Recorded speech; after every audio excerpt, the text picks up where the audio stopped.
ఇప్పుడే మీరందరూ చూసిన ట్రైలర్ సూపర్గా ఉంది. So extraordinary sir.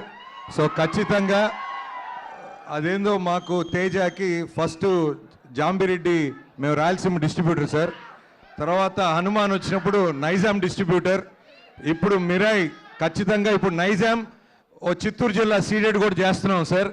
సో తప్పకుండా ఈ సినిమా చాలా పెద్ద రేంజ్ ఉంటుందని ఎక్స్పెక్ట్ చేస్తున్నాను సార్. ఖచ్చితంగా ఇప్పుడు దాకా రిలీజ్ అయిన ప్రతి కంటెంట్, అది సాంగ్ కానివ్వండి, లేకపోతే టీజర్ కానివ్వండి, ట్రైలర్ కానివ్వండి, లేకపోతే తేజ సజ్జా గారి ఇచ్చిన ఆ ట్రైనింగ్ ఎపిసోడ్ కానివ్వండి, ప్రతిదీ సూపర్గా ఉంది. తప్పకుండా sir, we're waiting for so long. September 12th please watch in theatres. ఇది థియేటర్స్లోనే వాచ్ చేసే సినిమా, తప్పకుండా అందరిని అలరిస్తుందని నమ్ముతూ ఈ అవకాశం మాకు పీపుల్స్ మీడియా ఫ్యాక్టరీ విశ్వప్రసాద్ గారికి, కృతి ప్రసాద్ గారికి ఈ అవకాశం మాకు మైత్రి మూవీ డిస్ట్రిబ్యూటర్స్కి ఇవ్వటం మాకు చాలా గర్వంగా ఉంది. All the best for the film అండి. థ్యాంక్ యూ శశి గారు, థ్యాంక్ యూ సో మచ్.